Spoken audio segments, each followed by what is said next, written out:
hello. Open tabs number 10. Number 10.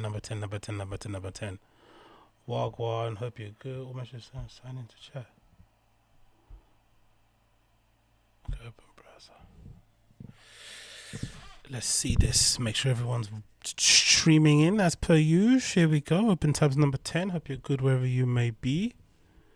Let's get all my things up in there. What is it? I think it's Streamlabs.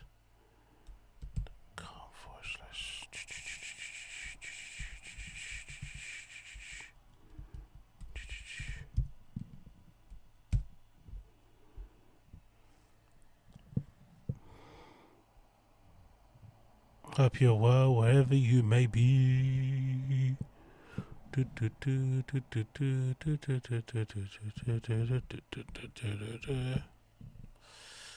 Oh, mate. I think it's that, actually. No, I think it's that.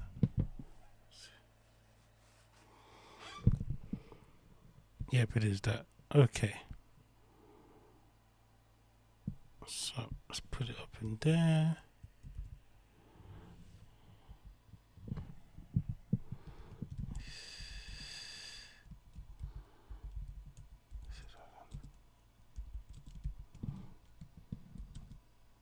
Make sure I get everything in there properly. Bear with me a second. Need to tag this in there. Make sure it rests. Cool. Let's pin this passage. Boom. Done and pinned. Is it pinned? Yes, it is. Okay. Welcome back to Open Tabs number 10. Number 10. Lucky number 10. I think so. Many things to discuss on the docket, loads of things to get through. Let's make sure everyone's streaming in as per usual, nice and calm. Hopefully you can see me with this silly hat that I have on. Waited a while for this hat to get here as well. You know, this was this might have been a 2-month purchase or something along those kind of lines. Some weird turnaround to get this bloody trendy hat on my head, but you know, it does work. Brings out my eyes, I think, for the most part. A little bit, not so much, but you know, what can you do? We are where we are. Okay, let's make sure everyone's streaming in. Of course, make sure if you're streaming in, make sure you're hitting that like for me. Smash that subscribe. It's your first time as well. Make that happen for the boy. Much appreciated. I know how the deal is. Yep. We got Brian early. What's good? Hope you're well, my friend. Hope you're well. Wait for a few more people to stream in, you know, make it nice and cozy in here and all that good stuff. Got loads of stuff to get into. Many things. So grab yourself a little drink, a little nibble, whatever you need to keep you going. And let's dive on deep. Deep. Okay, let's get the first thing up here. What do we have here to speak about? So, number 1. Guess what? They're going to open the first Amazon Go store in the UK. The first one in the UK is opening up this week in Ealing. And I'm here for it, man. I'm here for it. I gotta be honest. I am here for it. So it says courtesy of Retail Detail. It says first Amazon UK Go store opens in Ealing this week. If you're not familiar with Amazon Go, I think the concept, if I remember it correctly, is that it's obviously a retail store set up by Amazon, which is linked to your Amazon account. You basically pay without interacting with any sort of till people or anything. You just put stuff in a basket and it automatically kind of adds it up, and then once you put it into a bag and you walk out, it charges you. So it's sort of like the new frontier for like retail stores. I felt like it came about the same time during the whole Robo Cafe thing. Do you remember that? There was a whole thing about Robo Cafes, and Robo Cafes were essentially these little coffee shops where there was like a robot arm essentially that you basically that it was used to make your coffee. You'd order it through a machine instead of going to a barista. A little machine would kind of make it, and then pop it out to you. So it's a similar sort of vein.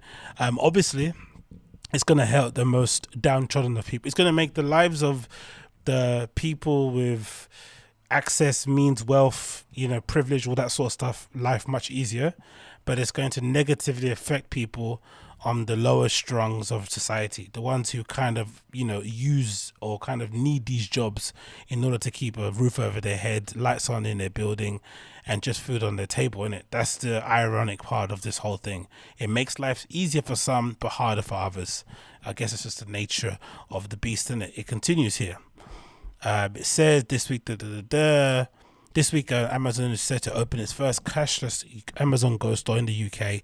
The convenience store would reportedly open in the West London district of Ealing.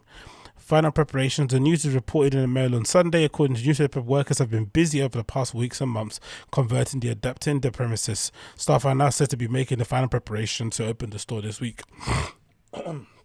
Sorry about that. Amazon launched its first Go Just Walkout store technology in 2018. The concept behind the cashless store is familiar. Dozens of cameras and sensors record what customers take from the shelves.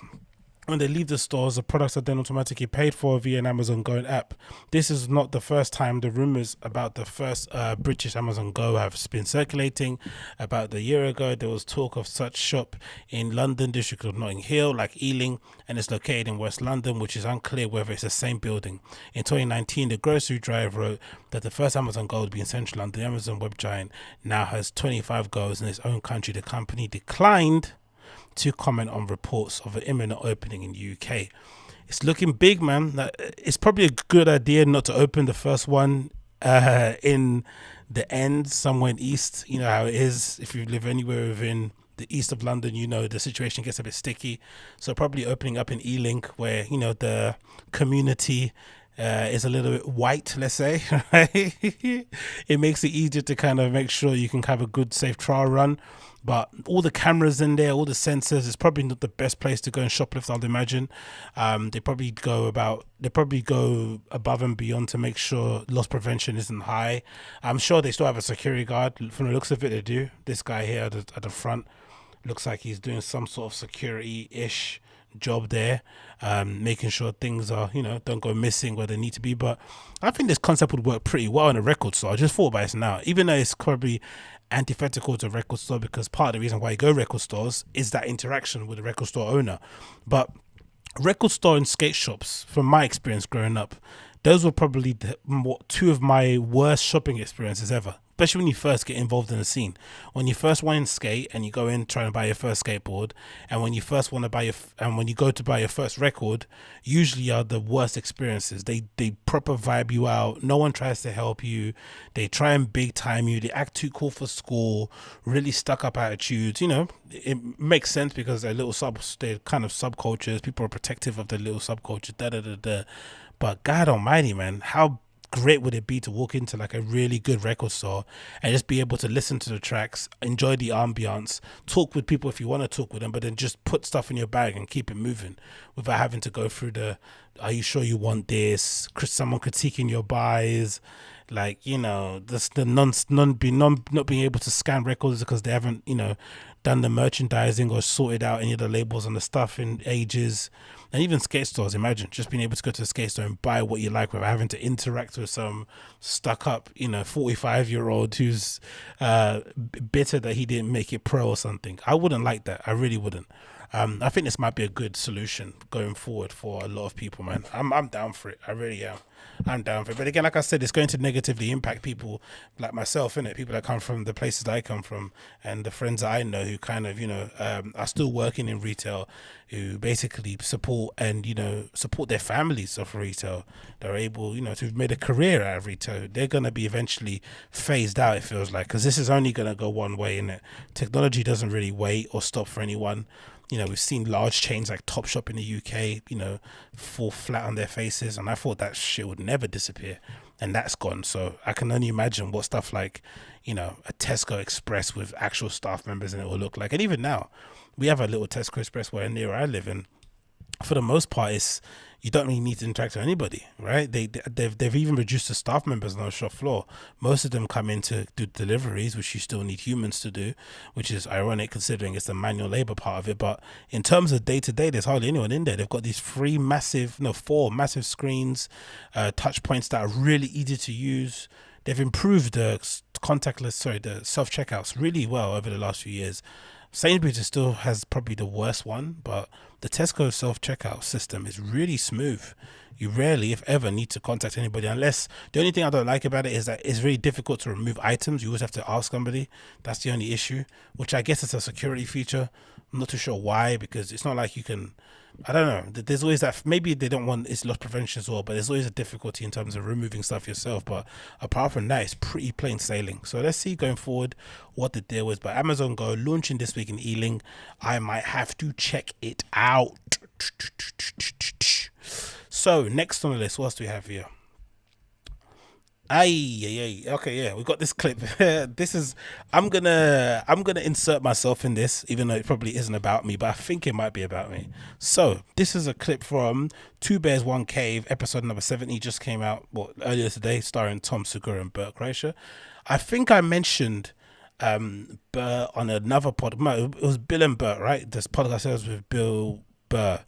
I think I mentioned it previously. I did mention it, actually. I know I mentioned it, and it got a very split reaction from people because I ended up rambling quite a bit. But I was talking about Bert's. It felt like he regretted how he maybe acted in public when he was asked about Crystalia, right, and his whole situation.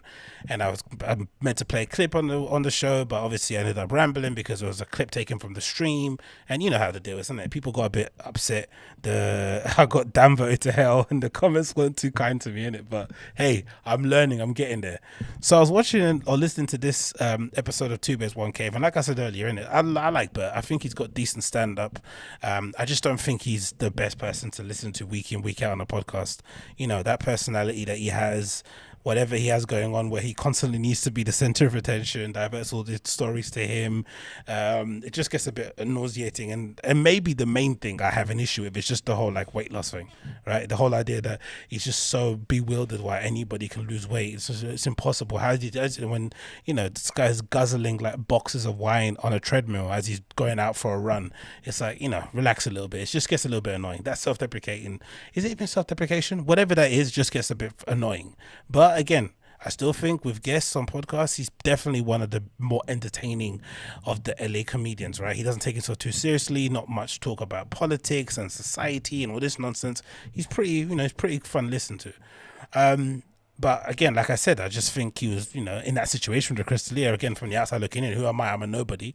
But I just still think, he was a bit of a shitty friend. When Vlad asked him that question, he probably could have gone about it a better way, but he didn't. Say love you. And this episode taken from earlier today, it feels like he might have addressed the clip. I think he might have saw the clip. And I'm a bit bummed because it sounds like he was hurt by it. I didn't want to hurt his feelings, didn't it? Because I like the guy. Do you know what I mean? It's not like I don't like the guy, but he didn't seem too happy about the clip. I think he's talking about me. What do you think? I'm going to play it now. Let me know. Do you think Bert's talking about me, or do you think he's talking about other people? But either way, if he is watching this, dude, I don't mind you. You're decent, but again, small doses in it. I think that's fair to say. But anyway, let's play the clip and let me know if you think Bert is talking about me. Right. I saw some guy that morning, just shitting on me, just totally shitting on me. That morning, this fucking, really honestly, I should have just looked at who he is and what he does and the way he dresses in his reaction videos that he made. Creates no original content, just watches our podcasts or other podcasts and then trashes people that he feels that he wishes he was, Yeah. Like he's not going to trash you or Burr or Rogan, but anyone who's sitting next, because he's like, that's who I see myself as. And who he thinks he really is the guy that's fucking me. So, and he is watching what, your stand-up, or we're just watching me and talking on a podcast, and he's just trashing me, just really aggressively. That's such an interesting lane to react, but your thing is to post negative reactions. It's kind of strange. I almost want to show you who he is, so you look. The second you saw this guy, you'd go, okay, why would you ever listen to a guy like Ouch. that? Yeah, I'm sure. The second you saw this guy, and sure. so.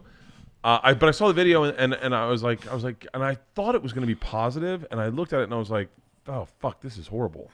And I was like, ugh. And then I start getting in my head about it. And I'm like, start really kind of obsessing because you haven't been on stage. You don't really have any quality of art that you're putting out at the time. Everything's on Instagram.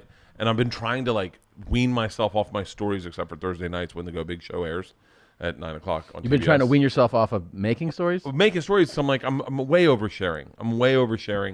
And I want it to be interesting. I don't want it to be just like I'm at the dentist, I broke my tooth for the fucking 10th time. Yeah. You know, where some stuff is interesting, some stuff isn't, and I just was like, it's almost like Roy Choi went vegan for a period because he was eating so much meat. Meat was on so many plates. He wanted to like reset his palate. Yeah. So for me, I was like, I'm going to reset my palate a little bit with my Instagram stories and just find choice times. Yeah, so what do you think? Do you think he's talking about me? I think maybe he is, but it's just interesting, right? These comedians, like, they have so much to say about everything else in the world happening, right? Society, politics, celebrities, because that's what they're paid to do, right? They're paid to come up with interesting and maybe contrarian takes and kind of see the humor in dark stuff, whatever it is, right? You're paid to kind of you're basically a social commentator in some way, shape or form, but obviously with some comedic talents sprinkled in to get some laughs, because no one wants to listen to somebody give a TED talk or anything. But the moment you have anything to say about what they do, and again, I don't think I was that critical. I just said I like him in small doses. I think he can be a bit annoying, which he definitely knows he can be. And it is what it is, isn't it? Like that's the situation. And for some reason, he took that as me being what do you call me? A reaction channel, which I don't think I am. I don't think I do reaction videos. I just like to watch these guys that just, I just make comments. Oh, that maybe is a reaction video, right? Or you make comments about what other people say. The no original content thing was a bit of an ouch. I don't think they do anything original themselves apart from their stand-up and what those marketing skits he does. Maybe that's original content. Fair enough. I'll take that blow in the head. What else did I get accused of? Because he said something like, I really want to be at there. What did he say? I really want to be at... Oh, yeah, maybe, yeah, true. Maybe it is Red Bar. True, I think so. I'm about to say, I think it is Red Bar. Good point. Hopefully it's Red Bar, because I don't think I'm that bad. I think I'm pretty decent. And then what did he say? He said something like, because he really wants to be at that level. No, because the bit that he thought he might be talking about me was this bit where he said something like, he really wants to be at their level or something. What did he say? What was it? Yeah, I'm sure the second you saw this guy. And so but I saw the video and I was like, and I thought it was going to be positive, and I looked at it and I was like, hold on, it was somewhere here. No, where is it? It was somewhere here. First order. Where was it? Let me get it. Positive, and I looked at it and I was like, bear with me. To react, but trashing me. Just is watching what you're saying. Where was it? But who he thinks he really is the guy yeah. This is a bit. He's not going to trash like you or Burr or Rogan, but anyone who's sitting next, because he's like that's who I see myself as. But who he thinks he really is the fucking me. So okay, maybe that's it. Maybe having heard that again, it might be Red Bar, because I don't think I said anything about being somebody. I don't profess to be a stand-up. Maybe is Red Bar a stand-up? I think it might be, isn't it? Is Red Bar stand-up? Yeah. He wouldn't have been expected. Yeah, so yeah, exactly true. He wouldn't have expected. So maybe it is me. I don't know. Whatever it is, it's disappointing that he took that from what I said in the video. I still stand by what I said. I don't think I was being out of order. It's just an observation, and I think he can sometimes be annoying on podcasts. It is what it is. He's got good stand-up. He's definitely a funny guy. I think if I was to roll by a bar or a coliseum or an arena, whatever, a comedy club, and then I heard him, doing stand-up, I would probably be entertained, right? You'd definitely be entertained. He's definitely up there. You can tell he's got flipping, he's got good bits, solid comedian. He'll definitely, destroy a room, as they like to say. But it's on podcasts, it's difficult to take, man. It just is what it is, isn't it? He's just got that kind of personality. He's just too self-absorbed, and I don't know, that whole alcoholic dad thing is just odd. I don't really understand that whole stick that he does, but again, it's funny. It works for him. It provides him, with ability to make a living and provide for his family, all well and good. But I think the most important part of this is that it's not really a him problem. I think in general, most podcasts, I think with the exception of maybe a couple, are getting pretty difficult to listen to. Even my own, I'd have to say, right? I find it hard to find topics to speak about that don't involve COVID, right? Or don't involve something to do with COVID or something to do with politics. And it's boring. Like I said earlier, I can't wait to get back to normal life just so I can stop following the news and stop following politics because I don't give a shit. And we, by and large, neither you or I have anything meaningful to say when it comes to politics. We should be really living it to the people who really know what they're talking about. Do you know what I mean? It shouldn't be up to us to kind of insert ourselves and give our opinion and kind of try and change the world with what we say. Well, who's going to listen to what we have to say? So by and large, I think that's probably why. And because of that, we're kind of all in this weird loop. It feels like we're in this weird loop where we're trying to kind of come up with content, but we're also trying to keep people entertained. And you just run out of stuff to talk about, stuff to say, and you could just. And sometimes the worst, especially when you're unsure, because again, they're in stand-up live entertainment. They're living in sort of unprecedented times. It's really a flip of a coin which way it's going to go in the States. In the UK, we've got some light in the tunnel, but the future's uncertain. So I'm sure all of that, is kind of seeping through, and they're acting, how they're talking about. It just comes across a bit. So I think by and large, they're all coming across weird. Like even Joe Rogan, I love Joe Rogan, but Joe Rogan's been really difficult to listen to in the last few weeks, except for the MMA podcast. Like it's been hard to listen to him, man. He's been on one, especially with the whole LA lockdowns. Hey, Texas is better. COVID denial. It's just like it's just too much. Do you know what I mean?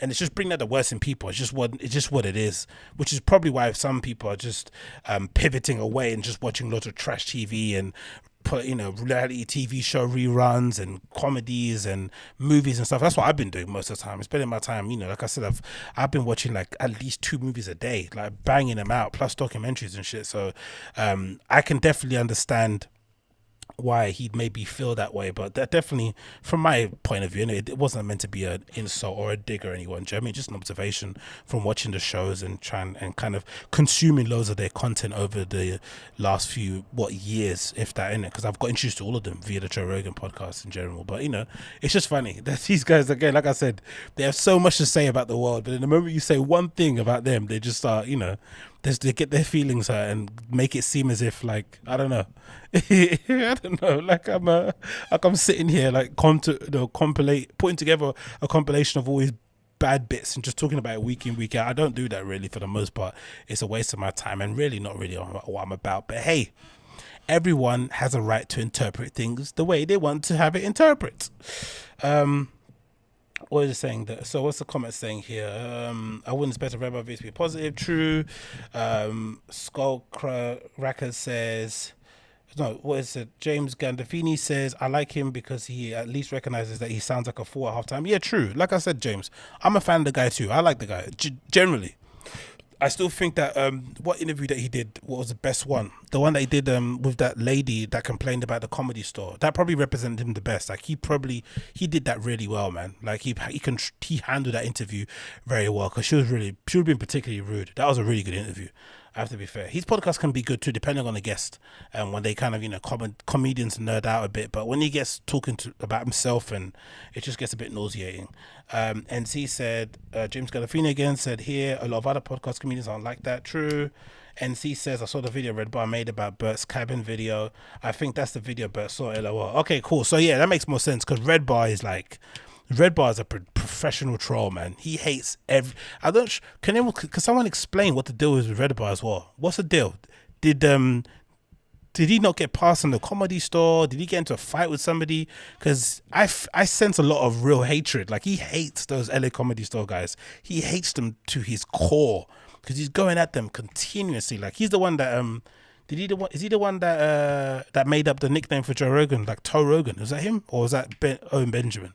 Someone anyway, but yeah, he hates the LA comedy scene people. He's always attacking them, man. He's going at Bert, going at Joe, going at Brendan, Brian. Like he doesn't stop, man. He's just continuously just hammering, punching him in the face. I don't know what his deal is. I wonder if he's just like a failed comedian or he's just chosen his lane, because I guess that's the thing too, unfortunately, with this whole media thing and doing stuff online, content, whatever. If you choose your lane and you do it really well, there's always going to be a market for it. So if you just dub yourself as like the hater of the LA comedy scene contingent, everyone's just going to ride for you because you're just, like NZ saying, you're an agent of chaos. I mean, you're legitimately an anarchist. You're just setting shit alight for the sake of it because you just want to have a good time. James said I think he used to run a comedy club. Okay, cool. That makes sense then, because he's definitely associated or attached with it in some way, shape, or form. And it just seems to be like, it feels like he has a personal vendetta. It doesn't come across as somebody that's doing it to be constructive or anything. But yeah, he's quite, that's why I'm surprised too. That's why I think it might be me. I'm not too sure. Maybe again, I'm being narcissistic about it. But for the most part, I've never seen a red bar video where it's positive. It's always negative, isn't it? So, well, you know, he would say it's negative. He probably say it's funny, but he never. I don't think he ever gives anyone any props. Who does he like? Does he like Bill Burr? I'm not sure if he likes Bill Burr. Does he like, or he just doesn't want to say nothing about him because he knows he'll get ripped to pieces?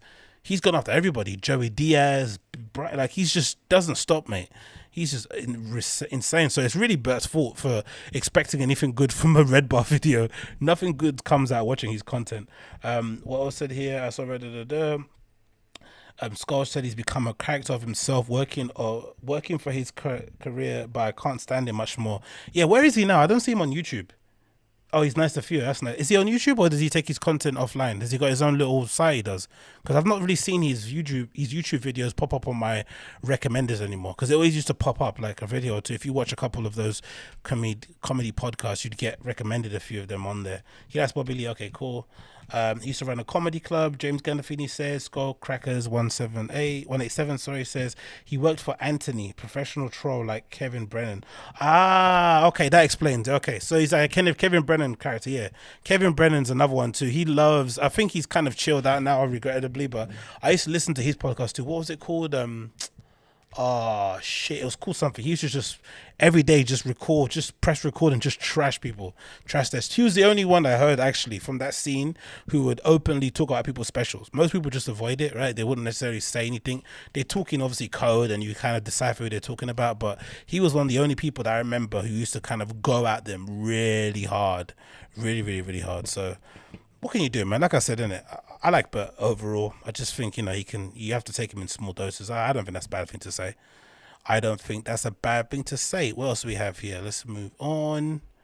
We've got something. Oh yeah, this is another thing I want to show you. Let me show you guys this one. So there's been some developments, not necessarily the best developments for the people involved actually, concerning Brian Callen and that whole situation he has going on. I think he appeared on Theo Vaughn's show just the other day, and he made a pretty interesting comment regarding his situation and how it basically felt to go through his period of cancellation. And I think some of the points, generally, it's a pretty interesting point, but also let's just touch upon most of it. Let's see if I can get up here on the screen. Let's X this and I'll show you what I'm talking about. Okay, scroll here. Let's make sure I pause this. Come on, work. It's loading. Bear with me a sec.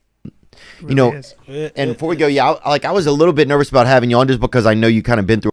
Okay, there you go. Cool. So as you can hear, that's Theo. So let's rang that a bit forward here. Alrighty. So this was an episode of this past weekend, Theo Vaughn's podcast, and he recently had Brian Callen on, and he was talking a little bit about his cancellation and how it's kind of felt to go through what he went through, how it's difficult to deal with.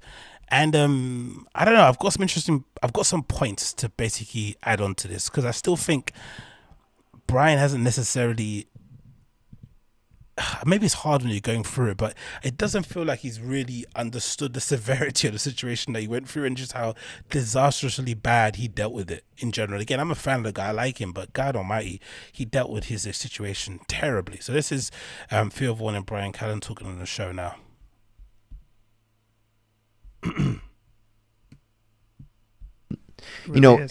And before we go, I was a little bit nervous about having you on just because I know you kind of been through a lot over the past year.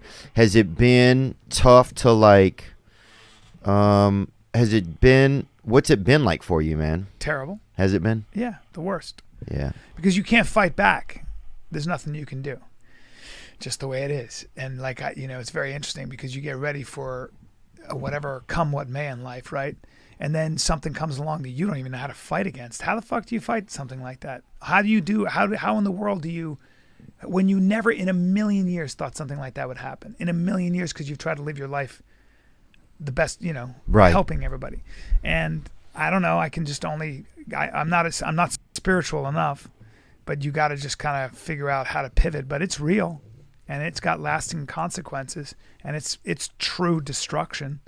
But the question is, who are you in destruction? Who are you when chaos hits? Who are you when everything is taken from you that you've built over 30 years?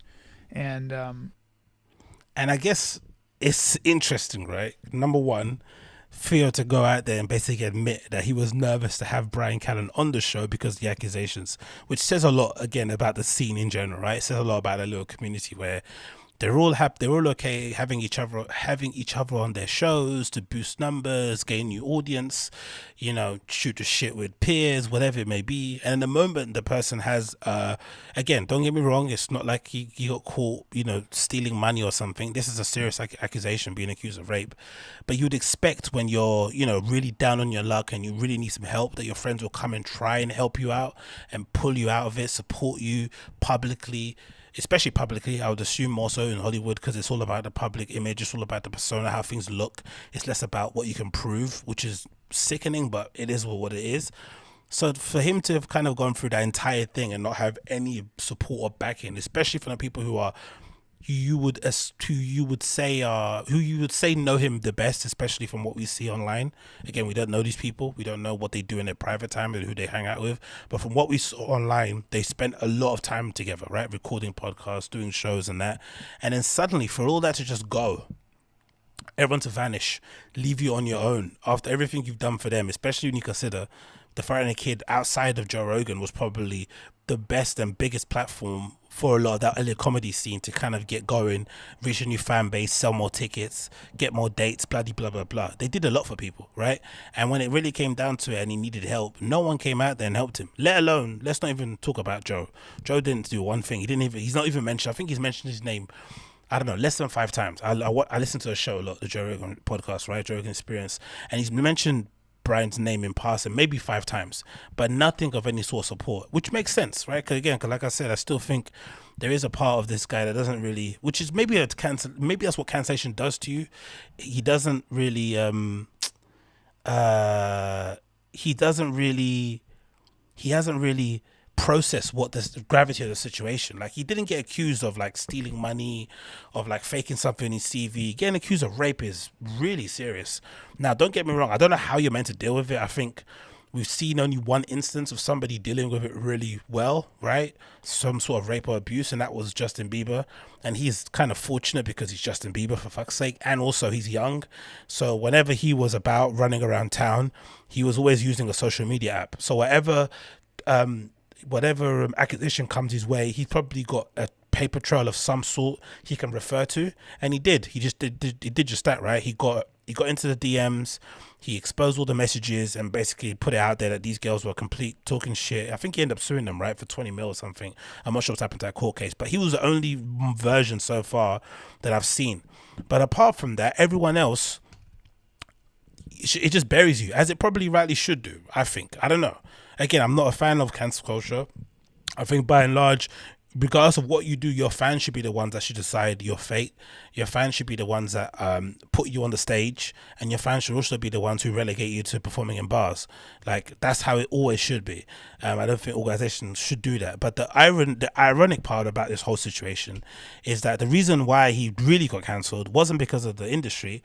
It was more so to do with the fact that they decided to sell their or sell their podcast or whatever, or hand over the ad buying responsibilities to Cast Media. Cast Media are in charge of placing the ads on the podcast, as they are with other shows, I'm assuming. From what I see online and the roster of people they've got, I don't really understand their business too tough, but it seems like they're in charge of ads. So because they're in charge of ads and they decide what goes where, they were able to tell both of those guys, Brendan and Brian, hey, he can't come on the show whilst he's still got these accusations off his head, which inevitably led to him being removed from the public conversation. So if they were a little bit more, I don't know, I wouldn't say business savvy or whatever it may, if they were a little bit more patient and maybe took more of the ad buying responsibilities in their own self, right, in their own lane, in their own group, whatever, did it themselves, did it in-house, quote unquote, they would have been perfectly fine. Brian would have had the opportunity to have a platform to speak his piece, continue doing his shows, getting booked all of, because even during the whole allegations, no one stopped booking the guy. Even when, one of the women that accused him of rape, his husband went around calling up the comedy stores, everyone was happy to book him. So it wasn't like his career stopped. But what really fucked him, again, like I said, was their decision to partner up with Cast Media. That really put the nail in the coffin. And then on top of that, ironically enough, he's friends.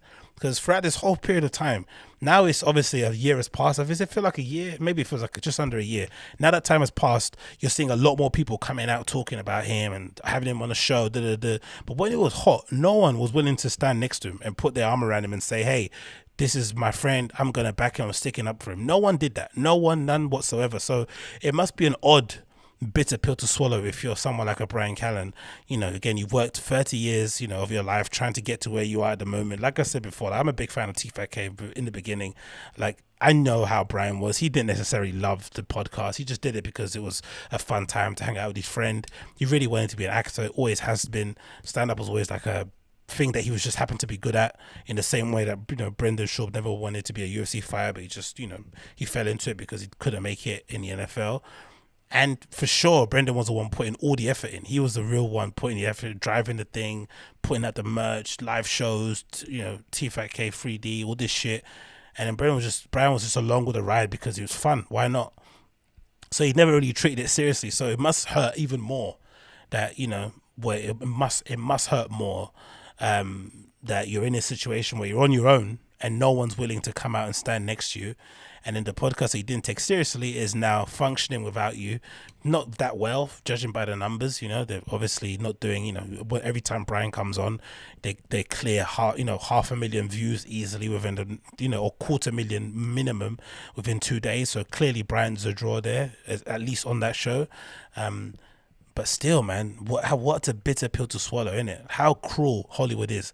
Now that the dust has settled and things have quieted down a bit, people want to have him on their show, talk to him and shit. But when it was really sticky and the knives were out and it seemed like, that lady from Los Angeles Times had it in for everybody and she was wanting to take down the entire LA comedy scene, no one wanted to say a word about him. Nobody.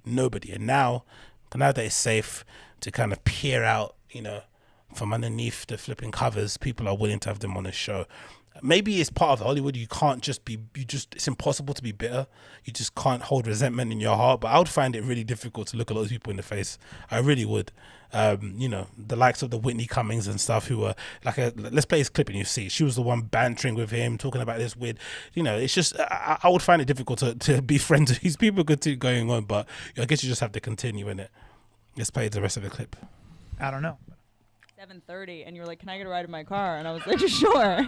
And you got in the car and I literally turned the wheel to look where I was going, and I turned around and your dick was out. Hey, The old peekaboo. Dicey. But it was so weird. No news. Because Was it hard or No just? surprise. No, it was not hard, which now that I look back, I'm super insulted. You were impressed with my piece, though, I think. No, you haven't impressed What me. did you say? Were you like, hey man? No, I think I screamed and then just Yeah, I think. and then I laughed I don't hysterically. remember that. I do remember that Definitely happened. We did. Of course you don't remember. Yeah. We did kind of. We hook made up. out one time, but in Yeah. a laughing way. Yes. I couldn't your move. But I is- definitely show. Here's I've how I think definitely it went. seen your piece. Yeah. Wait, it's way better.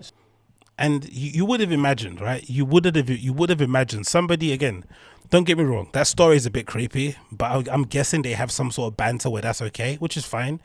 No one's here to judge anyone's friendship. But if that's the case, you would have imagined she would have come out and stuck her neck out for a friend a little bit, right? Who you've known for decades, right? You would imagine so, but no.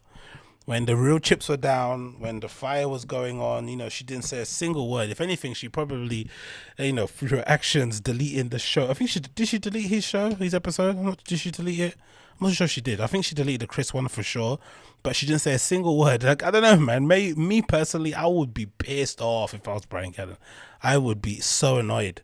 The last person I'd be annoyed with is obviously someone mentioned in the chat. Sam Tripoli's been a fucking, even though he has these issues, he's been a real friend. He was the only one from that comedy scene, maybe because he's not as commercially, or mainstream successful as everybody else, but he was the only one willing to stick his neck out for Brian Callen. Brendan, of course, could do nothing because it's signed to cast, but he still, was able to kind of slip him half of the money, according to him, which is a great gesture, to be honest, and does say a lot about him as a person in terms of character. He has his faults too, but that goes a long way. But Jesus, man, Whitney didn't say a damn thing. Zero. So imagine looking at these people talking openly, trying to be positive. Like, it's just, I don't know, man. I would just find it difficult being these people's friends, like day in, day out. I really would.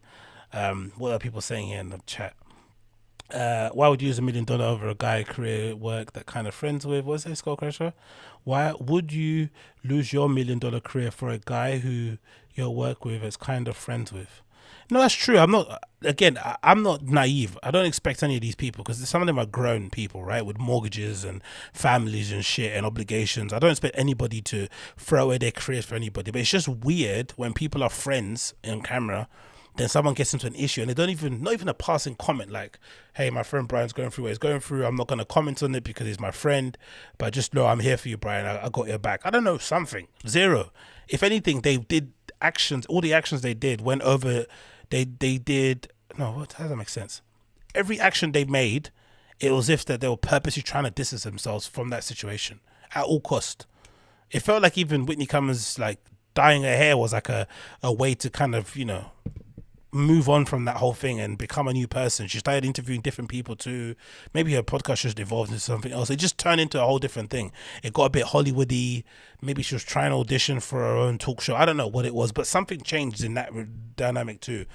Again, maybe it was coincidental, but then suddenly after the whole issue happened with Brian and Chris, the whole LA comedy scene exploded. Everyone moved to Texas and shit. No one really spoke about it again.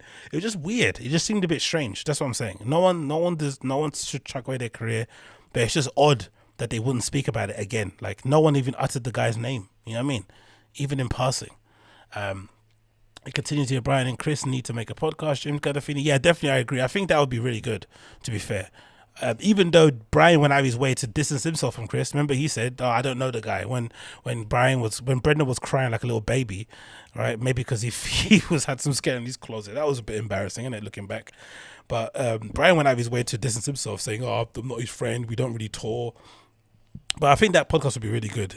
10-minute podcast will probably be like, it would easily do better numbers than anything that he's done with T5K for sure. But unfortunately, with Will Sasso being a legit Hollywood star, it's just unfortunate I don't see that happening in it anytime soon, really. I don't see that happening. What's it here? The problem is you really don't know what the association says. The problem is you really don't know. How do you know if the allegations are true or not? Associations over real friends. I think it clarifies who is close and who's work. So yeah, for sure. Accusations are always difficult to prove. It's just not, like, again, I think when it comes to stuff like sexual assault, as a man, personally, speaking from my own personal experience or my own POV, I just think you have to deal with those allegations seriously. You just can't dismiss it as counterculture, which is what Brian did. You have to address them and deal with them with sincerity, seriousness, and also a sense of adultness. I don't move like an adult a little bit, right? He was acting like a bit of a kid. I'm going to go on my podcast and tell you the real side of the story. It's like, what real side of the story? 4 women are alleging that you overstepped the mark, that you did something that was untoward. If you can disprove their accounts, disprove it as soon as possible, but don't try and explain away stuff as if it's counsel. It was just odd, the messaging come out. Again, I think it's either you reply really quickly and you reply sternly with, categorically denying what you did, or you take time to kind of digest and, reflect on what the situation is, do that whole performative stuff, and then address it in a public manner. But to kind of just go about it like as if nothing happened and it's okay and whatever, I don't know, it just seemed odd for somebody, especially someone like him who's always talking about cancel culture and rabbiting on about that. It just gets a bit nauseating. And then to be in a situation like that and not be able to deal with it in a adult manner just seemed a bit odd. Maybe that's just me speaking from, I don't know. Jones said still people want to be in that big blockbuster movie. Yeah, for sure. James Gandolfini said Whitney has been thriving with her friends, have been going down. It's true, of course they're not her responsibility, but if it was easy for her to dump them, yeah, true. Again, maybe that's just part of it. Like, I went to LA 2017 2016 for the first time. I went to go attend a golf wine festival. pretty good, right? Decent one. I think I went to, is it the third one? I forgot which one I went to. Doesn't matter. And that was and then I got like a real understanding of what that kind of LA scene is like. I went to a couple clubs, went to a couple comedy clubs as well. Went to the store, went to a Laugh Factory, went to Rainbow Bar and Grill, went to a few places, and I kind of got a bit of a feel of what the scene is like and how people are a bit, clout chasery. One scenario, I remember being in a bar somewhere talking to a couple people, and then I guess I was just trying to be a prick as well, being a bit of a cunt. I was purposely, downplaying anything that I did. Like, so what do you do? I was like, I'd be like, I'm a mechanic. And the moment you mention something mundane day to day, you just see their eyes gloss over, like they just start looking over your shoulder for somebody else to talk to, which is understandable. It's LA, right? People are doing what they're doing, but it's a very transactional, what can you do for me sort of city. So I get it, right? And obviously it's the home of entertainment, of the entertainment industry flat out. So it makes sense that if you've got some footing in it, and Whitney Cummings, again, we take her for granted because she appears on these comedy shows, but Whitney Cummings is no joke. Like, she's a legit, Hollywood fixture. Like, people rate her for real. So if she's got some sort of position, I don't expect her to kind of give it away or to step back or to, back her friends who have been accused of something very heinous like that. It doesn't make any sense, but you just expect something, not full backing, but something. That's it. That's just a little something, a little un poquito something. But maybe, again, maybe I'm just reading too much into it because, again, who really cares at the end of the day, innit? Who really cares? Let's move on from that one. Let's get that off the screen. What else do we have to talk about? We spoke about that. We spoke about him. We spoke about that. Oh, let's speak about this. Yeah, let's go on this one. This is pretty cool. So this is courtesy of Unnecessary Roughness. I'm not sure if you guys have seen this. This is a wild clip, man. A wild clip because it's maybe, again, another reminder for all the young men out there in general of my reluctance, or for mostly for the young men out there as a cautionary tale to just make sure that you don't pick fights with people that you don't know, or just don't pick fights with people in general, because you never know who you're going to fight. This is according to the Unnecessary Roughness. OU footballer Spencer Jones picked a fight against a guy with a decade of MMA training at an OA bar this past weekend. It didn't end well for him and he almost lost his eye. He is currently recovering from eye surgery. Just imagine that. A fight in a bathroom, right? In a toilet of a bar, this guy nearly lost his eye. If you're familiar with men's toilets, you would know that they're pretty slippery places. Guys don't have the best aim in the world. Water splashes all over the place. Boys just being boys.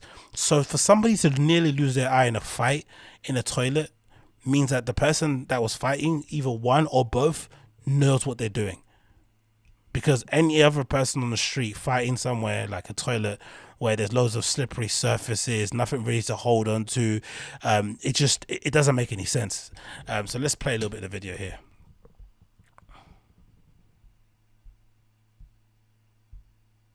Look at me! Fuck out of here! Look at me, bitch! Hey, boys, hey, get out of here! Oh, what you got? Hey, put the phone the fuck out! Get out of here! Get on! Oh shit! Jesus Oh Christ. shit! Oh shit, buddy! Jesus Oh shit, young blood! Oh shit! Hey, he ain't fucking around, cuz he got his nobody coming back, bro. Hey, that shit's funny, bro. Hey, guillotine. Hey, rear naked choke. Tap out, motherfucker.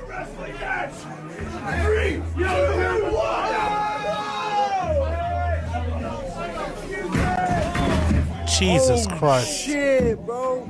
Y'all motherfuckers ain't playing around, bro. So the lesson there should be for all guys is that you never know, you absolutely never know who, right? Who you're going to be fighting against. You have no idea. You really don't have any idea who you're going to be fighting against. You have not the Scoobiest of who you're going to be fighting against. And I don't know, man, like, that was brutal to watch, because what ends up happening is that most guys, I know from my own speaking, because when you go out, you get a bit of a Dutch courage, you've got a drink in you, you might have a couple of other substances inside of you, you get a little bit cocky, you get a little bit confident. You think, you know, if you get involved in the scrap, that somehow you have some sort of say in how it ends. But if you happen to square up with somebody who has even the minuscule of experience of fighting, even just a tiny bit, doesn't need to be that much, they will absolutely wash you all over that shiny surface of a toilet. Honestly, it really would happen so quickly. I remember once having that experience. I think I might have been in Yalaba or something. I don't know where I was, some bar in East London. And I got into some sort of argument with these guys that happened to be boxers, I think, at the time. And all I remember when I reached over to try and hit them is that I just kept getting like flutters, like, you know, little sparks kept going up. That they must have hit me like 4 times or 5 before I even touched them once. I was like, rotted, right? And then that was a real good kind of wake-up call as to like what you shouldn't be doing. And I don't know, but like fighting is odd with guys. I don't know what it is about us with fighting. Maybe it's because it's that male gene, that machismo thing, but there's something about us dudes where we have this weird thing where we genuinely think because we have hands and because we can throw them in some general direction that we know what we're doing, and we don't, right? Most of the time. And it's a real big awakening. Yeah, exactly. You got to look at COVID. Exactly. It's a real big awakening, a wake-up call when you're in that situation to really kind of understand that, hey, you don't know who you're coming up against when you're outside. So especially like when you think about that video, if you remember, what video? Do you remember that video that came out a while ago of that couple that got into an argument with the guy about snow on their driveway, and he came out and flipping murked both of the couple and just ended up killing himself? That was a guy that just snapped, right? And I think I would assume a lot of people have that in them, especially during these hard times we're living in, right? Spending the best part of 11 months plus at home, not being able to earn any money, not knowing when this thing's going to be over. People are angry. People are really angry. So in order to kind of, for you to go out there and just start picking fights with people or thinking you can touch people in the face, slap them and shit and there be no consequences is insane. You don't know what anybody's dealing with. You don't know what turmoil, what inner destruction, what volcano is about to erupt inside of them. And sometimes you might be doubly unfortunate because a person might be angry at the world and also very highly trained in the art of beating people's face up into some sort of bloody pulp. Like that guy, the kid and the second kid, that was the worst one. The first one was fair enough, right? He pretty much handled it pretty easily. He saw the little blood in his face, he wiped it, he hit the guy with 2 combos, a left and a right. He took him down, kind of controlled the fight for the most part, you know, smashed him a couple of times in the face, got behind, tried to secure the rear naked choke, but kept it pretty decent. It was his other dude, the brother, that really fucked his guy up, right? Towards the end. He grabs him, I think towards the back here. And then as he's grabbing him around the waist to take him down, he knocks his head against the side of the toilet. If you know anything about toilets, you know that the side of the walls are hard, right? He's completely unconscious by the time he hits the floor. And as the kid gains top control, he then, with his free arm, pummels him about 37 times into the wall. And his head, if you remember, like let's play it from there. His head is literally on the sort of right angle of the wall. He's kind of lying in there. Look where he is. Oh shit, bro! Y'all motherfuckers and he's just getting ain't playing around. He's just getting hit. Like those kind of punches into the wall like that, those are the ones that leave some real lasting damage. Like if you've watched anything concerning MMA, you know how nervous and how scared the commentators get when fighters are allowed to hit an unconscious or defenseless person that's on the floor and referees aren't jumping in. That can really change your life forever. And I don't know, if this guy's a professional football player, I'm assuming you're gonna need your eyes, I'm assuming you're gonna need your senses, to like, you know, spatial awareness and all that sort of shit. That might really fuck up your entire footballing career, let alone your day-to-day life. Or even, yeah, you know, which is probably, for them guys, is probably the most important thing. But Jesus Christ, man, honestly, you have to really be careful who you get into a fight with. Like, you really do. I think for the most part, if you're a dude, just avoid any sort of physical confrontation. You just have to, especially nowadays with MMA and UFC being as popular as it is. You have no idea who's training. You know, Mondays, Wednesdays, and Fridays after work for a couple of hours, and even that, just a couple of hours of training. Imagine I did like a month of Muay Thai, right, on a Groupon lesson, and I felt like fucking, honestly, I felt like Anderson Silva coming out that shit, right? I was just itching for somebody to bump into me at Waitrose, right, for me, so I could test my skills. Imagine what it must feel like if you've got, you know, a decade plus worth of training, as the guys said in this article. I think the article actually speaks about it here a bit. Let's actually go here. There's actually an article on the actual topic, but yeah, this is the article here. It says this is from Outkick.com. It says Oklahoma MMA guy who destroyed Sooners placeholder in a bar fight lawyers up and got a GoFundMe soaring. So it says here, Walker Brown, an MMA trained cauliflower eared guy who absolutely destroyed Oklahoma Sooners placeholder Spencer Jones in a February barroom fight has not only blown up, he also raised his GoFundMe goal as people around the country continue to pump money into his legal defense slush fund for what figures to be a blockbuster fight with Jones' legal team. Brown's original goal was $30,000 in order to kick legal ass, but the number has been bumped to $50,000 and his supporters went out and fired up $655 on them Friday morning. That's right. If Jones' legal team fought long haul, enter Steve Stice from Taylor Turner's, whatever. He says the following: my client would first like to state how much he appreciates the overwhelming support he has received from friends, family, and complete strangers as he deals with the aftermath of the events. As always, there is more to the story than what is depicted in the video. What is not shown is the original assault and battery suffered by Mr. Brown by the hands of Mr. Jones and his friends shortly before the captured footage. As has been seen, my client's nose and clothing are bloodied prior to going to the ground. Mr. Brown's allegedly justified in defending himself. So imagine, supposedly the story goes is that those football players punched the MMA guy prior. That's why he's got a bloody nose, and he kind of wiped it and then looked at his brother and said, which one do you want to take? So this is what I'm saying. Some guys need to be aware of this. If you're in a club and you punch a guy in the nose and it starts bleeding and he doesn't hit you back, and he instead takes the mature route, the grown up route, and kind of walks away, you should also walk away. Because if somebody's willing to take a punch in the nose and have their nose bloody and mess up their shirt that they used to go out with and, you know, try and pull girls, then that person is probably trained. They probably know what they're doing. They're probably going to kill you if you're not careful. Like, why would you then continue picking a fight with somebody after you just punched them in the nose and they walked away? Think about that. That person isn't normal. They're not you and I, right? You and I would go fight or flight and just start swinging and getting all nervous and shouting and screaming and making the scene. This guy was so calm and so aware of his skill set that he didn't want to get in a situation where he had to pummel a guy's face in and make him nearly lose his eye, because he knows what he's capable of, especially when he's pushed to the limits. So it continues. As a result, Mr. Brown received several injuries, including a torn bicep, which will require surgery. He will not make any further comment until the conclusion of investigation by authorities. Good lawyer, by the way. He's not allowing him to do any, Dr. Phil's, no Oprahs, no Gayle Kings, just, let's deal with this in the courts, all right? And again, that football player is a big pussy as well, isn't it? You can't pick fights and then you get washed in the bathroom and then you want to then go lawyer up and sue somebody. That's ridiculous. I'm assuming he's doing it because he's probably, if he's a prospect for a football team, I'm assuming it's probably more so his sponsors and brand doing it, because he might have suffered some life-altering injuries which might require surgery. I don't know. Maybe it's not even him doing it, but still, it's a bit of a pussy move.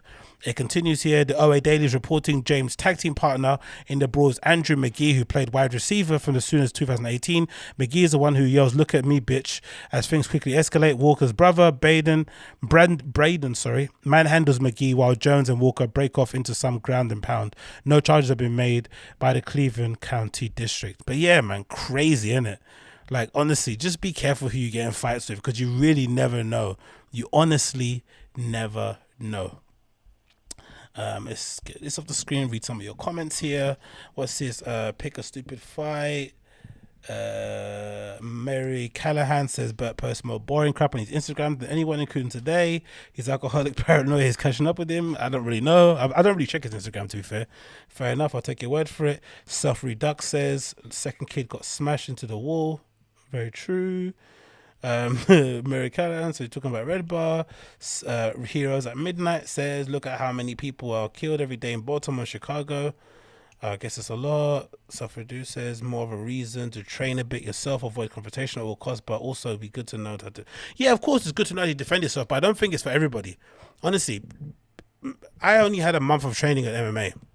Sorry, Muay Thai. It's pretty difficult to punch people. like to punch them and try to hurt them. It's quite difficult to get over in your head that you want to inflict pain, especially if you're not somebody that wants to inflict pain. That's what took me a long time to do. I didn't mind getting hit in the face myself, but I didn't like hitting people. Like, it just felt a little bit odd, like just punching somebody when you're doing sparring. But sooner rather than later, you get used to it. But I don't think it's for everybody. I don't think everyone should be training in Muay Thai and shit. Of course, if you want to protect yourself, cool. If you live in a city or a town there, you know, where there's a lot of bar fights, maybe it's advantageous to know a few things, a couple of judo moves here and there, some MMA, some jiu-jitsu, I understand. But by and large, you should always avoid getting into fights, because again, there's no guarantee that somebody's just gonna fight you, you know, hand to hand, fist to fist, you know, leg to leg. They might pull out a weapon, and that's, you know, when you pull out a weapon, it's all bets are off. It says here, here's a midnight. I've been fighting all my life. I try very hard not to get into them, even when your hands get broken, fingers and teeth scars that get infected, clothes get ripped. Then if they pull a knife or gun and have them killed, definitely always wash your hands. Exactly. Heroes at midnight. Definitely. Just, you should always avoid, like, if people that train in fighting avoid, again, that kid got punched in the face, his nose was bloodied, and he still walked away. If people that have training can walk away, then that means regular civilians should just walk away in general. They shouldn't get involved in fights. And if you are going to get involved in a fight, make sure you know what you're doing, because if you get smoked, you shouldn't be going out there trying to sue people. That's just not on. That really, really isn't on. It's just not necessary. Especially nowadays, like I said, man, like, MMA is more popular than it's ever been. Do you know what I mean? UFC is really popular. Bellator, all the flipping kickboxing championships, jiu-jitsu leagues, boxing. Like, people are really involved with, you know, and love fucking, you know, combat sports. Like, why would you want to put yourself in a situation where you might possibly get into a fight that you might lose very badly? So much so it changes your complete outlook on life. You know what I mean? you like, imagine if this kid ends up, you know, not being able to play football. Like, your life's whole, like, Americans, especially American football, like, that's their life, mate. If that goes, like, what's he gonna do with himself? Like, I don't know, man. I don't know. Maybe it's just me. What else do we have to talk about here? Where are we? We're like an hour in, maybe a couple more bits and pieces. Yeah, let's talk about this. Let's quickly go. There's one comment here. I know it's a weird, this is from the association. Oh no, Heroes at Midnight said, just be cool when you can. Nothing you can do when they'll corner you. Very true. Tom Sullivan said, Bert is tiresome. Everyone's ragging on Bert at the moment. Like, I've moved on, but people really don't like Bert here, innit? Oh God. It continues here. The association says, I know it's a weird theory, but these situations probably make the world a better place. Really? This going viral will make folks think about the things they say and do. You could be next, think twice. Yeah, that's true. Good point, actually. Very, very good point. People might just see that and maybe think twice about spitting at somebody. Like, some of the stuff you see online, people spitting at people, you know, calling them names, insulting their parents, you know, like doing shit to their girls. Like, people really are really brave in the streets of the world in general, innit? Especially some of the Karens out there. So that's true. Maybe this will put people at ease and make them a little bit more, you know, chill out a bit and not be so eager to get into confrontations, because like you said, like, you never know who you might be involved with. You never really know. Talking about confrontations, this is a funny one. Have you guys seen this? This is from last year sometime, but I only just seen this now. I thought this was hilarious. This is courtesy of Inside Edition. Let me play this for you. Now the latest incident of bystander shaming. This time, it's a mom asking a woman in a skimpy bikini to cover up because her sons couldn't stop staring. Now the mom is being criticized. I mean, get your covered. This is one angry mom. She shamed a young woman on the beach for wearing a skimpy bikini. See those three little boys over there? Yeah. Those are my boys. They're staring at your which is hanging out in the middle of a public place. Do you need a pair of shorts? Because I have an extra pair. What do you mean? I mean, get your covered. That's what I mean. Now she's being called Bikini Karen. Yep, meet the new so-called Karen creating a stir. Oria Miranda says she was enjoying a beautiful day when she was confronted at a lake in upstate New York. She spoke to Inside Edition reporter Allison Hall. Okay. What were you wearing? I was wearing a swimsuit. Can you show it to us? It was this. No question, it was quite revealing, particularly what a legend. What an absolute legend. From the back. The 24-year-old student from Mexico says she tried to deal with the situation in a reasonable way. Okay. Thank you. I don't need my There boys. is a rule that say that? Yeah, there is. It's called nudity. You can't be nude on a beach like this. This is a public place. She was angry because I was trying to be myself, because I was trying to do something that I love, right, which is making videos. Oria says she asked a worker at the public beach if her bikini was okay, and she was given the thumbs up. Will you wear that bikini to the beach or any? I wonder if that was a guy she asked, do you think this is okay? And she said, do you think this is okay? Sorry, senor, is this okay? Any other beach again? Oh, yes, absolutely. Ms. Miranda posted the confrontation on her TikTok account. It has received more than 3 million views. What an absolute legend. I remember there was a time when I was a kid and we had this like, she wasn't even that she wasn't as, let's say, conventionally attractive as this young Mexican woman that lived across from our house we had this little weird building block thing we used to live in where you could kind of see the houses across, right, sort of thing. And I remember we used to sometimes when we were younger, we used to see her showering in her toilet, and for a period of time I kind of thought we were catching her, but then after a while you realize that she kind of knew we were watching, and she'd kind of purposely do that whole like kind of white woman thing where she's sort of moving around. She was doing the silhouette challenge before it even existed. She'd kind of be moving sexually in the window, and then of course one of the mums saw us doing it, watching, all our flipping hands in our trousers, staring with flipping dribbling down the side of our faces, and then she went and confronted the lady and told her off, it kind of thing, and kind of shamed her. And then of course, after that, we didn't see that lady ever again, and she then moved out pretty promptly. But that was annoying, man. I remember that. I was like, what is wrong with these people? What is wrong with these people? Honestly, like I'm sure that Bikini Karen, I'm sure her sons were probably pissed off. They were mortified that their mum would go over and kind of tell this young Mexican girl to go and cover up, especially knowing that she was wearing a legit thong. Like that was like, you could hardly even cover. There's hardly anything covered with what she was wearing. Like, look at that. That's like something that you'd tie up a couple of tamales with or something. Do you know what I mean? That doesn't really look like anything that you're going to be doing anything or sushi with. Just imagine. Absolute legend, mate. She was an absolute legend, man. Honestly, I miss those days. But imagine being a kid and rocking up to a park and then seeing a lady that looks like this. Oh, big up the association for the donation, mate. I appreciate that from you, my friend. Imagine rocking up to a beach and you're a kid, a teenager, and you see something like that, right? You probably haven't seen a woman in forever, and maybe ever, right? Maybe on your smartphone and shit, but in real life, it's always different. When you're a young man and you see a young lady in her essence, right, in her full beauty, parading herself and enjoying herself as she should, right, with the gifts that she's been blessed with, and then your mum has the flipping nerve to go up to her and tell her, no, you can't do that. It's like, how dare you, mum? Keep your hands and your mouth to yourself. Let the girl enjoy herself. Let her express who she is willingly, openly, without you having to come there and stick your nose in where it shouldn't be stuck. Annoying, innit? Annoying. What an absolute legend. Oh, yeah. What's the comment saying here? The heroes at midnight. Mama's boy have a Woody for sure. Skullcracker said 3 million Yanks. NC said Karen personified. She's just jealous. Yeah, maybe it's a hint of jealousy, but it might just be a motherly instinct. She just doesn't want her kids being. I guess if you're that kind of Karen as well, there might be something about you where you're like, you know what, you don't want your kids, your boys first, especially if you've got some sort of racist vibes. You don't want them to have their first sexual experience or arousal be some hot Latina, right? You don't want that. You want them to be attracted by the Taylor Swifts of this world. So you want to keep them nice and pure, because once you see a girl that's built like that, it's impossible to go and be happy with the local Emmas and stuff, innit? It really is. But it's what you get. Basically, they do not have that. That's what you get. Okay. What's that? Heroes at midnight, but that is what you get on a Mexican beach. They don't have to look. Yeah, true. No, for sure they don't have to look. But you know how people are, man. They love to insert themselves in people's business.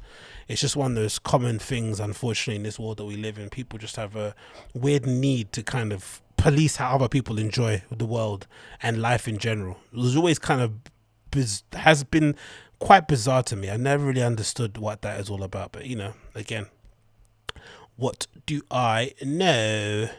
Oh yeah, this is a good one. Let's go on this one. This one's hilarious. So how did I find this? I found this courtesy of Def Noodles. If you've not subscribed to him, make sure you do. Follow him on Twitter, Def Noodles. He's really cool because he kind of covers all this nonsense. I think he calls it irrelevant news, stuff concerning TikTokers and influencers and YouTubers and loads of stuff. Like, I don't know even what, are they even Z-list? Whatever they are, right? He covers all this sort of shit, and it's really funny just to see how amount of nonsense they get up to. Lately, he's been doing a lot of stuff concerning James Charles and, the makeup artist guy and his sort of liking for young straight boys or something. I don't know. Everyone's got a weird thing in that scene. But one girl who's kind of fascinated me is this girl. I think she's, what they call her, toilet licking girl. Do you remember the girl back in the day that licked an airplane toilet seat? Do you remember that? Right? That's the girl. And also she's the same girl that's allegedly made up that rumor about Kanye fucking Jeffree Star. This is the same girl. So she's somehow involved in this other thing concerning something called Bradison, which I assume is Addison Rae and a guy called Brad. I'm assuming that's why they're named together. But listen to this commentary. Listen to this girl being, I think she's outside of what's that place that everyone goes to in LA to eat steaks and shit? It's an influencer hands. I think it might be that place, right? Is it there? Subscribe to our Lakers. It doesn't matter. But let's just watch this. Listen to this young lady. And this might be one of the reasons why a lot of guys are worried about having daughters, because Jesus Christ, if ever I've seen a bird, this is it. Listen to this absolute queen. If you guys want me to porn stop, company? Yeah, Penthouse. Wow, congratulations. If you guys want me to stop trying to ruin Bradison, and you really want me to stop trying to fuck Addison Rae's boyfriend, stream Puff Bar Pussy so I can afford sex rehab for my sex addiction. Wow. So is there going to be some beef tonight? Oh no, I'm really going to go in there and She was here. She's here. I don't care. Really? And Bryce too. Yeah, I'm going to go in there and I'm going to fuck him. Wow. Wait, so do you feel bad about ruining a relationship? I don't give a shit. Wouldn't be the first one. Highland Roads. Wow. Oh my God. Holy shit. Okay, yeah, so you're definitely not friends with her. No, I'm just really on a lot of Adderall right now. I feel like fighting someone. Oh my God. Well, it's a coincidence that Addison Rae and Bryce are here and then you're here. Oh yeah, I'm fully just gonna go take a picture with them and be like, thanks for the threesome. Wow. That's gonna cause some problems. Have you been talking to Bryce? And I guess is that, I've never taken Adderall before. Is that a consequence of Adderall, where you have that, you hear that a lot with Trisha Paytas? They have that kind of really fast add-on sentence kind of way of speaking. Like every word seems to blend in with the next one. Is that an Adderall consequence? I imagine it is, right? Because Adderall probably keeps your heart rate up. Because I think Adderall is a drug that kids take to study long hours for, right? So she's got that. It's like, Jesus Christ, what an absolute psychopath. Look at the eyes. Look at the eyes. But for some reason, guys can't keep their hands off of girls like this, isn't it? They just can't keep their hands off of it. I'm not too sure what it is, because generally it always ends in tears. It might be fun for the time being. She might be a complete blast, a complete freak, but God almighty, you can just see the crazy in the eyes. Look at that. There's nothing but trouble in those eyes. Nothing but trouble and nothing but dead space behind this forehead. It's not going to end well for you. It never does end well for anybody. Have you guys been DMing? No, but he definitely subscribed to my OnlyFans. Oh, he did? did? Really? Yeah, 100%. Wow, how can you tell? I tracked his IP address. Jesus I see. Okay, good work. I sent him a free trial. He clicked it. Okay. He was the only one who got that link, and it was claimed. So. Wow. Okay, so Bryce. Addison, your boyfriend's jerking off to me. I mean, I would too. So he's been creeping on your OnlyFans? Yes, 100%. Wow. Why do you think she made the defensive TikTok? Okay. That's crazy. Is there anything else that you're fancy to know about? I had sex with a billionaire last night. Okay. Yeah, and I stole his AP. All right. It was lit. Okay. I'm also haven't slept in 2 days. I'm cracked out. Okay, well get some rest. Absolutely not. And for your fans, what's your IG handle that you could share? At Ava Louise with 2 eyes. 2 eyes. Yeah. I just want to know the Bradison fans are going to be really upset. Okay, yeah, the Bradison fans. If you want me to go to sex rehab so I stop being so horny, so I stop trying to have sex with Bryce, Stream puff or pussy. It's that simple. You don't have any guilt? Stream? No, absolutely not. I'm on Adderall. I don't have feelings. Yeah. I'm added out. Like, Your thug life, huh? yeah. Hell yeah. What's up? Yeah, yeah. This is my assistant. Oh, your assistant? Yeah, I hired her because she's shorter than me, and it like makes me feel better about myself. Yeah, but I'm still hot, so it works out. Yeah. Okay. Is she a good boss? She's the best boss. She Okay. runs the shit. There you go. I seen that. Do you I get seen the Adderall for her? Like, She goes and she picks it up for me. Actually, no, I know. Kind of. She's the one who has the prescription, and I illegally take it. Don't tell the cops that. I won't. I don't want to get arrested again. Okay. Yeah, we definitely. I don't know, man. It's a lot, innit? It's a lot. It's a lot. It's a lot to deal with day to day. Just imagine what you'd have to be dealing with day to day with that. God almighty, man. That's a lot. I don't know what to say about that. Just imagine. This is just like Paris or Kim. It's worse though. This is worse. This isn't Paris or Kim. This is obviously somebody that's like, you know what she's actually done too? She's actually gamed the system. She knows what sells. She knows what sells. She knows what appeals to people. She knows what guys want in that city.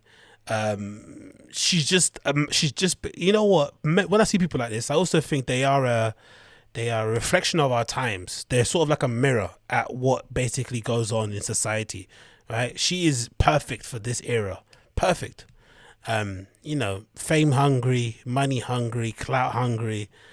It's just, God almighty. This is the kind of girl that doesn't really have, you know, that kind of girl when you met, always, most guys will meet, you know, alarm bells will go off in your head. When if a girl says to you, she doesn't really have many girlfriends, she only hangs out with boys, she likes prefer hanging out with boys, that should always be an alarm bell in your head. Beep, beep, beep, beep. Do you know what I mean? Of like, you know, any girl that doesn't have any girlfriends as she's known for more than 5 years is an issue, right? Especially because, you know, how girls hold on to friendships and shit. But God almighty, man, what an absolute psycho. So yeah, we're going to end it on that perfect note there, man. Perfect note. We're going to end it. We're an hour and 16 in. Thanks again for tuning into the show. It's been a pleasure to have your company as per usual. If it's your first time tuning into a show, make sure you smash that like button for me. If it's your first time tuning in, hit subscribe, all that good stuff. Subscribe to my Patreon. I do obviously bonus shows on there too, so get involved. It's only $1 or £1 to get subscribed on Patreon, so make sure you get involved there. Thanks again for tuning in. It's been a pleasure to have your company as per usual. Follow me on the socials, links in my description as well. I'm on Instagram, I'm on Twitter, so make sure you follow me on there, and I'll see you guys again very, very soon. But until then, take care, be safe wherever you are, have a good night. It's great to talk, and we'll hang out again very, very soon. Peace.